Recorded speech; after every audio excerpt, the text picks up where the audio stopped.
How do you feel when I say the word data?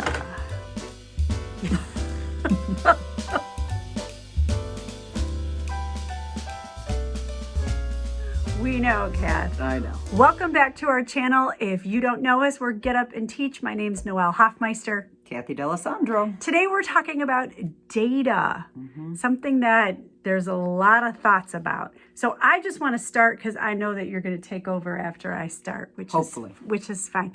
So I had been teaching for a while and hadn't really gotten into the weeds of data. And when Kathy showed me data and showed me how to think about data and how to interpret it, it opened up a whole new world for me. Like for reals. That's almost like a song. It's real, a whole new copyright, bam. So what happened was my kids would map test, whatever, you use. And Kathy would show me the data. And when I saw that there were numbers to hook to what I thought there was growth in an area, but I really had no evidence of that growth, it was amazing. And I was like, I thought that kid had grown. Look at that. Yeah. He did. Or I thought she wasn't getting it. Look at that. I was right. Yeah. And what it really did for me in the end was created like a personal professional development plan for me, because all then I had to look at was, I'm good at teaching this, but this area I'm not as good at. Now I got to dig into this area. I got to read some articles. I got to get a book. I got to watch some videos. And then I got to pour into that area. It also gave me a personal plan for each learner. Look at this kid can do these things, but this kid cannot do these things. I'm going to group these kids together and I'm going to teach them this skill intentionally for a couple of weeks, maybe 3-4 weeks.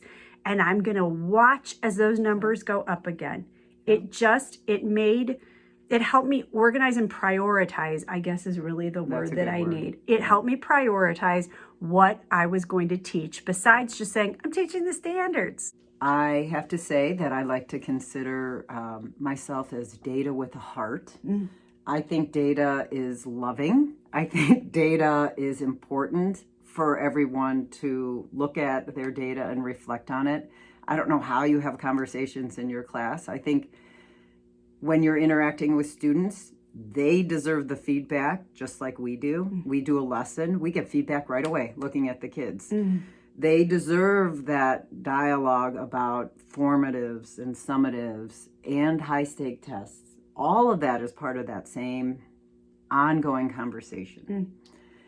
And like Noelle says, it frames what you're going to do. So I think the thing is, and I get it, and I think people will look at data as a reflection of them. And I understand that, and to a certain point, it could be a reflection of areas that we're strong in. So it's a little scary. Yeah, of course. Because it forces me to look at what I'm not doing, good at. or not doing, or doing well at. But your data is one part of that ongoing conversation in a classroom with a kid. I mean, it's not everything. And sometimes in districts, the data is the driving force. And so then I go back, data with a heart. You have to look at the whole child. And you have to look at the needs of the kids. And you have to know where their deficits are in order to get them to where the standards are. The deficits are what we need to scaffold and learn from. And how do you know that unless you have some high stakes tests? How do you go back to understand where that child's deficits are in order to get them on grade level? And what the steps are, like literally the steps to get to the standard. So what happens, unfortunately, and this is just a huge pet peeve of mine, so if you have hate mail, that's fine. But I think that when we just do a cut score with data, we end up putting kids in the wrong seat, in the wrong class. And, everybody, the big thing is algebra for everybody in 8th grade. Why?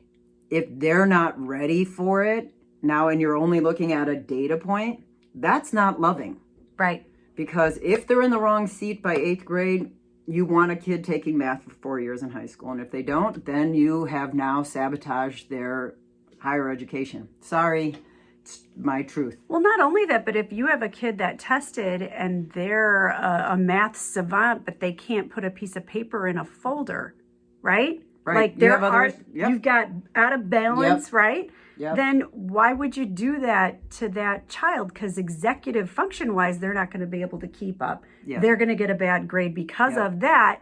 And then they're going to start to label themselves. So then the reality with high stakes data, but even that, like the formatives and summatives in the classroom, that's like your stepping stones throughout the year. That helps you understand. But big picture growth, you have to look at these standardized tests to help you get a higher aerial view of the class, right?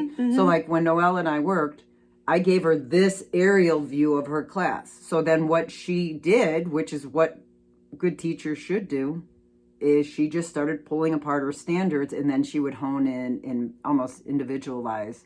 Because you do know that there's a zone of development. Proximal. Yes, that's that big word. Yes. She's better at that. But if you just look at it, you have this area based on the, your bell curve of where a child is going to learn what they need to learn. And if it's too hard, it's out of their bandwidth of what they're able to learn.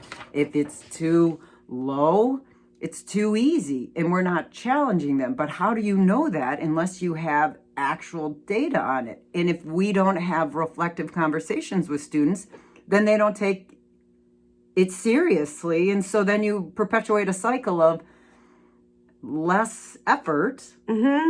Equals more gain. And I'm not saying perfectly, and I'm not saying every time a kid tests, but explaining to them the reason you take these high stake tests, the reason that you're having these conferences or setting goals with them is to help them see value in it. But too often, in my opinion, there isn't reflection on what the data results are, and kids don't see the impact of all that work they've done, so they don't do anything about it. And like, I'm going to go back to Noelle again, but here's the reality.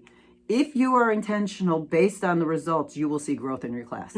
It's just the law of sowing and reaping. It's just going to happen. Right. If you are intentionally working on whatever standard deficit your kids have, you will show growth because you become intentional with it. It's just how it works. So that's why I think data is loving.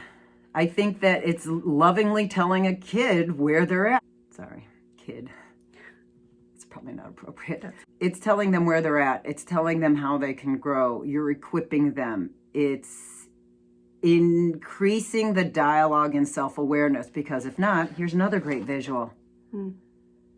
If they don't know what they're shooting for, what their target is in any assessment, they're going to increase their anxiety and their performance goes down.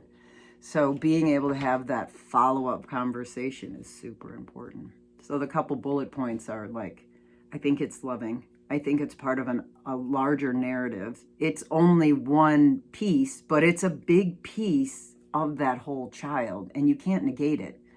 But you have to have multiple ways of seeing them.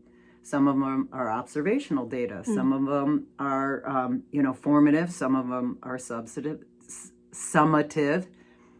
And then you do need that high stakes. Data over time is a picture of what your child is able to do. It's a real world thing. When you get a job, you will have a goal. You have a goal. You will have to take steps You'll get to meet feedback. that goal. You'll get feedback. Yep. And so it's just something that they have to learn. It's a piece of being a person. You shoot for a target.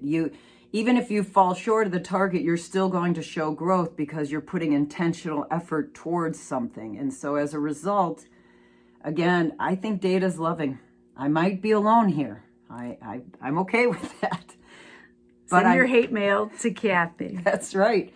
I'm not saying 87 high stakes tests. I'm saying one test with a lot of dialogue around it can have more impact on your school than none at all or too many and no conversation. Right. So the dialogue is the biggest. Don't do high stakes test if you're not going to have a dialogue. And teachers aren't going to look at it. Don't do Right. it. That is punitive. Right. And that's ineffective. I'm sorry. But you don't listen to us if you don't want the truth. But if you do want to change your climate and make your Yeah. climate academic, then you have to have a test. You have to have a dialogue. You have to have steps around those. Yep. You have to have expectations. You have to have narrative. And it's a lot of work. But the rewards and the outcomes that come with a student that's in your class that has a healthy understanding of self, a healthy understanding of struggle, a healthy understanding of why they're doing what they're doing, you're creating a powerhouse. That child becomes an impact player. That's what you're creating. So if you handled that discussion well, then you will want to subscribe to our Clearly. channel. Because that was a tough little conversation right there. And not everyone has a smile on their face right now. Sorry.